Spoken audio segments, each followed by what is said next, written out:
Монгол улсын нөгөө шийдэх чадахгүй байсан 20-30 жил ингээд айгаад байдаг. Тэр популизмдаа ингээд барьчаад идэг тэр салбаруудыг л барьж авч байгаа шүү дээ. Тийм биз? Энэ суур реформуудыг хийхэд тулд хүн ам ингээд засагт орсон болохоос ямар нэгэн дарга зэрэг болно гэдэг юм байхгүй. Хүн ам засагт ороогүй бол суур реформууд хийж чадахгүй шүү дээ. Одоо юу үнэн тэр үнэн. Одоо тэгээд арсан нам бас ингээд сөрөг хүчиг хийж байгаа үед бол цаашаа томоохон хэмжээний реформын чанартай ажлуудыг явуулахад ардын нам дангаараа хэцүү байхгүй. Тэгээд бидний хувьд бол энэ суур реформуудыг хийж чадна гэдэг ийм ойлголцолтой л цаашаа явахаас биш чинь. Тэгээд би нэг юм хэлээд байгаа шүү дээ. Сөрөг хүчиг их бол маш амархаа. Тэ шүүмжлээд асуудлыг тавиад ингэ шахаад байх. Харин нөгөө засгийн ачаа өрөөд явах гэдэг бол нөгөө зарим улс төрчдийн хэлбэр ясангилсан ажил нь мөн баггүй.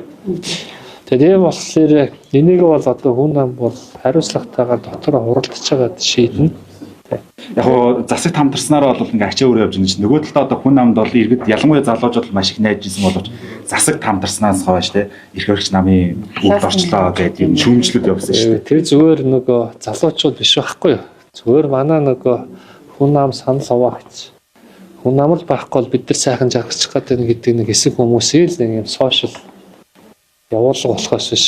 Эсвэргээрээ маш олон мэргэжлийн хүмүүс тухайлбал бодиттой бизнес хийх хүмүүс хүн амын засагт орсон маш их баярлж байгаа. Яагаад гэвэл нөгөө хөрөнгө оруулалтаа татах яриа хэлцлүүдийг маш сайн хийж чадж байна.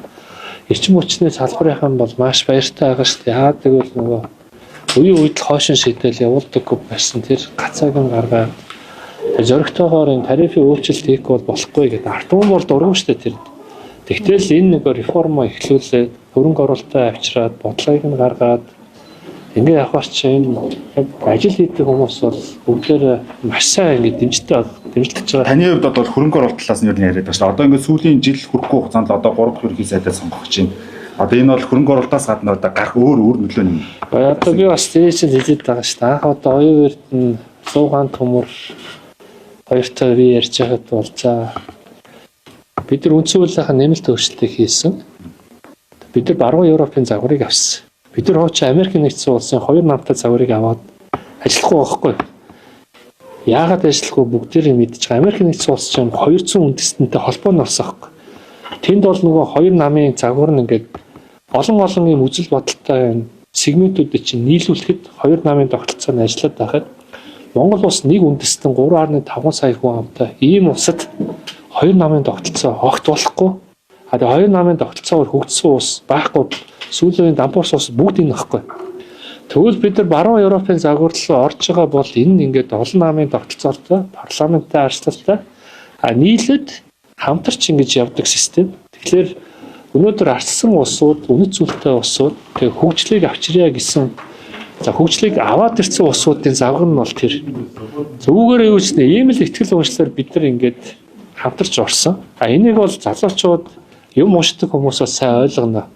Зүгээр нэг гарчиг хараад за гэж нэг ман муухай, ан муухай хүн аль нэг рүү н орчлоо гэдэг тийм нөгөө сошиалд ингээд авч байгаа хүмүүсийг одоо яалтаа гэлээ. Гэтэ тэглээгээд бид нар анхныхаа үзэл санааг өөрчилж болохгүй шүү дээ. Улсын хөгжил чухал. Тэгвэл бид нар одоо нэг хоёр сонголтоо арчсан улс байх юм уу? Аль эсвэл авторитар дэглэмтэй ийм нэг доктортой улс байх юм уу гэх. Хоёр сонголт байна.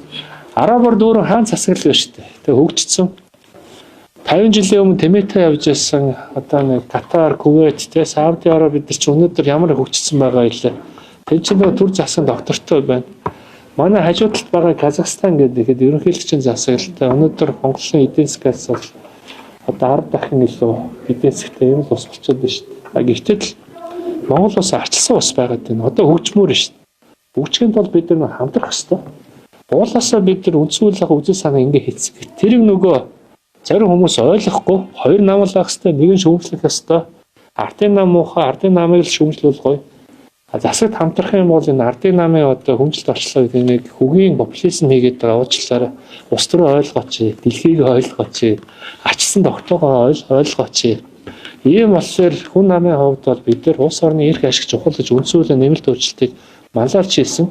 Одоо энэ итгэл үнэмшлэлээр хатуу байгаа. Ойлгохгүй байгаа хүмүүс нь гүтгэж харлуулсан ч гэлээ гэсэн бид нар бол урд хajлаад тултлаа хийн. Реформуудаа хийн. монголчууд ийм тогтолцоо руу дөнгөж орсон болохоор ойлгохгүй байж магадгүй. Гэхдээ суурийг зутгана. Хамтрана. Монголчууд хамтрахгүйгээр хөгжихгүй. Хамтарч энэ чинь доктортой засгийн газар бий болно. Тэгэхгүй ингээд сөрөөл алга ташуулаад энэ муухай хулгайч шүү, энэ муу хүн шүү, энэ засгийн газар муу байна, огцруулъя гэж ингээд яваад байх юм бол эн чинь 35 жилийн нөгөө бидний хий эргэлтч болчих гээд байгаа байхгүй юу? Тэгэхээр засаг хамтран гэсэн үг юм байна шүү дээ. Гэхдээ хамтарч явах нь бол зүйтэй. Үгүй. Гэхдээ одоо богино хугацаагаар хамтармааргүй шүү дээ. Тэ? Богино хугацаагаар нэг 6 сарын дотор ингээд одоо засгийн газар нь ингээд ажиллаад явж байхдаа шууд их хурлын даргыг өөрчлөх ёстой гэж тэгэл бууж ирэл нөгөө явж исэн засгийн газар нь огсорчлоор эн чинь болохгүй байгаа зү. Нөгөө талд өмнө ч гэсэн бас нэг хүүхдийн зүгтний асуудал гарч ирлээ гэж ингээл жагсаал явсан гэтэл одоо бүх одоо засгийн газарт хамтарсан сайдвар нь дугаалвал ардчлан нам хүн нам хоёр ч аюу хичээгээд ингээд том төслүүдээ ингээд санхүүжүүлээд явж исэн шүү дээ. Тэгэл ингээд нэг жижигхэн асуудлаас болвол ингээд ерхий сайд нь огцроод байх юм бол энэ чинь болохгүй үстэй. Тэгэхээр энийг одоо би одоо ардын намын дарагтай нь бол маш одоо тодорхой ярина. Хэрвээ ингээд урт хугацаанд тогтвортой гадны хөрөнгө оруулагчтай хулигддаггүй, худлаа ярддаггүй, бизнесээ дэмжсэн тогтвортой засгийн газар ингээд байж чаднаа гэсэн байдлаар харьцсан бол бид бол хамтран. Одоо асуудлыг бол ярилцсан. Одоогоор бол тийм нөгөө хамтраа гэсэн санал ирээгүй болохоор энэ чинь болохгүй. Шинжилгээний бүтцийг та юу гэж харж байгаа? Одоо 3 янзаар юу яригадаад нь л да. Цоо шинээр бүрдүүлэх, эсвэл зарим нь дуршлагтай сайд нар нэг зүйл бол тодорхой дахиад хэлчихэ. Цомхон гэдэг бол гой сонсогдноо. Цомхон гой сонсогдно. Гэхдээ дахиад л огцорчин. Гадаа ингэ бужигнж байгаа үед дэлхийн ертөнц бужигнаад дайн байлдаан болоо дөнгөж сайхан бид нар чинь хойд төрш байлдаантай яйдаа гэж яхад одоо чинь ингэ тэр Арабын орнууд чинь булангийн хойд дээр чинь утаа маань үр дүнд нь ингээд инфляц чинь дэлхийд даяар 2 дахин өсчлөө шүү дээ. Жишээ нь ийм нөгөө дэлхийд даяараа нэгт хүн чинь 2 дахин өсчөөд байдаг. Энэ ийм нөлөө нь бол манад маш өндөр байхгүй. Тэг ийм бужигнж байгаа үед бид нар нөгөө гой засгийн газар иргэдтэй таалагдъя, гой ингээд цонхон бай гэж шарих нь бол энэ бол зөв шийдвэр биш байх гэж бодож байна. Эсвэргээр энэ нийтлээ хангаад доктортой байдлаа хангаж цөөхөн монголчууд дотроо аль болох баг хэрэлдээд ажил хийхин төлөө энэ үүсэж байгаа хүндрэлийг давж гарах нь бидний эрх ашиг юм аа. Яг өнөөдөр ийм болохоор би бол энэ шинээр үүсэх засгийн газар нь бол аль болох доктортой байх чиглэсэн засгийн газар байх нь зөв гэж бодож байна.